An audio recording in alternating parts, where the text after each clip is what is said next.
নমস্কার বন্ধুরা, মুম্বাই ইন্ডিয়ান্সের কাছে লজ্জার হারের পর হতাশ হয়ে পড়ে আমাদের ক্যাপ্টেন আজিঙ্কে রাহানে, যেখানে এই হারকে কোনো মতে মেনে নিতে পারছে না আমাদের ক্যাপ্টেন আজিঙ্কে রাহানে। তবে এই ম্যাচ হারার পর সে মাঠের মধ্যেই কিন্তু কেঁদে ফেলে এবং সে কাঁদতে কাঁদতে কিন্তু নাইট শিবিরের হারের আসল তথ্য ফাঁস করেছে, যেখানে এই ম্যাচ কিন্তু হেরেছে রিঙ্কু সিং, আন্দ্রে রাসেলের মতো বড় বড় প্লেয়ারদের কারণে। হ্যাঁ ফ্রেন্ডস, এই সব বিষয়ে কথা বলেছে আমাদের ক্যাপ্টেন আজিঙ্কে রাহানে।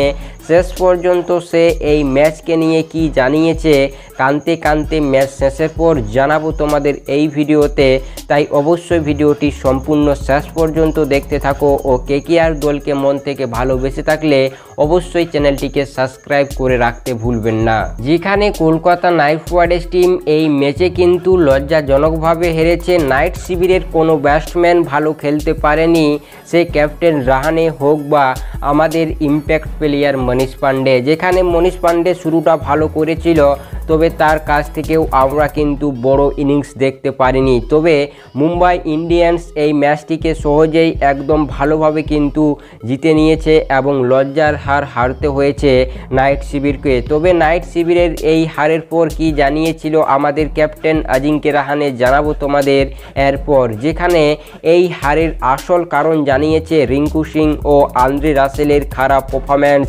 যেখানে রাসেল কিন্তু একদম আউট অফ ফর্ম রয়েছে আইপিএল 2025-এ, আর তেমনই ঘটে গিয়েছে রিঙ্কু সিংয়ের সাথেও, যেখানে একটিও ম্যাচে ভালো খেলতে পারেনি রিঙ্কু ও রাসেল। তার পাশাপাশি আমাদের সব থেকে দামি প্লেয়ার ভেঙ্কাটেশ আয়ারেরও খারাপ পারফরম্যান্স চলছে।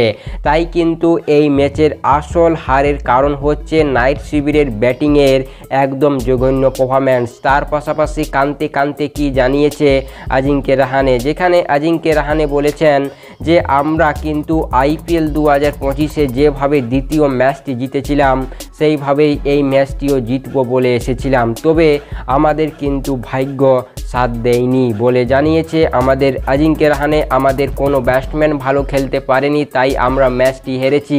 যেখানে আমাদের ওপেনিং থেকে শুরু করে মিডিল অর্ডার ফিনিশার কেউ কিন্তু ভালো খেলতে পারেনি এবং আমাদের হারের সব থেকে বড় কারণ হচ্ছে আমাদের ব্যাটিং লাইন আপের খারাপ পারফরম্যান্স, যেখানে বোলারের কোনো দোষ নেই বলে জানিয়েছে আজিঙ্কে রাহানে। হ্যাঁ ফ্রেন্ডস, যেখানে এই বক্তব্য দিয়েছে আমাদের রাহানে এবং রাহানে কিন্তু নিজেরও দোষ মেনে নিয়েছে।